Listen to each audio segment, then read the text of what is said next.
Alors, si tu veux une douceur d'été légère, sans sucre, sans cuisson, sans prise de tête, alors cette mousse de framboise fouettée est faite pour toi.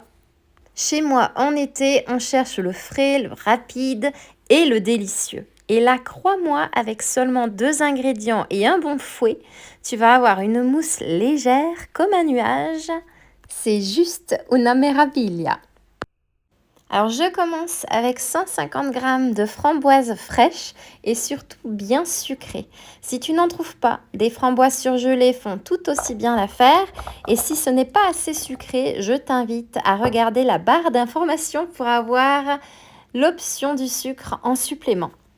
Je mixe mes framboises dans un blender jusqu'à obtenir un beau coulis bien lisse et je le verse dans un grand bol.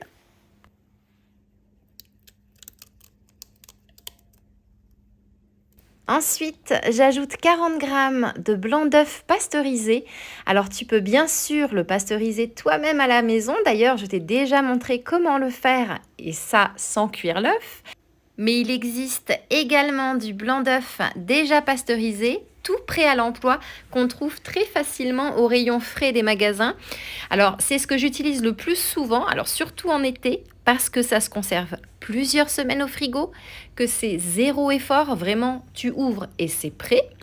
Et surtout parce que quand on cuisine souvent avec des blancs d'œufs comme moi, c'est super pratique. Et franchement, ça change la vie.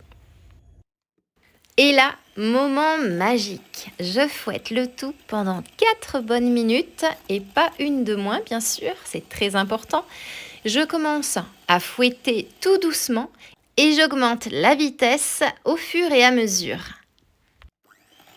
D'ailleurs, pendant que je fouette, je vais te donner quelques petites idées et conseils si jamais ça peut te servir. Si tu n'as pas de robot ou de batteur électrique, tu peux le faire à la main avec un fouet. Mais alors, il faudra un peu plus d'huile de coude et un peu plus de temps. Maintenant, si tu veux varier les plaisirs, tu peux remplacer la framboise par de la mangue mixée, par des fraises bien mûres, par de la pêche blanche par exemple. On peut même s'amuser à faire un petit mélange de fruits. Enfin, tu peux manger cette mousse comme ça, c'est juste une merveille. Ou alors, tu peux aussi l'accompagner, par exemple, sous forme de verrine, en mettant comme base du yaourt grec, puis quelques miettes de biscuits sans gluten ou avec, ou alors quelques éclats de pistache torréfiés par-dessus. Ça va apporter un magnifique contraste de texture. Et sache également que si tu veux remplacer ici le blanc d'œuf, tu peux le remplacer par de l'aquafaba. Tu sais, c'est l'eau de cuisson des pois chiches ou alors celle qu'on trouve dans les bocaux de pois chiches cuits. Et ça monte en neige comme un blanc d'œuf et ça fonctionne super bien dans cette recette. Et puis vraiment, ce que je préfère le plus ici, c'est qu'il s'agit d'une mousse qui est sans sucre, sans gélatine, sans cuisson et pourtant la texture est là, le goût est là. Elle est aérienne, légère et c'est une recette parfaite quand il fait super chaud. Une vraie recette d'été.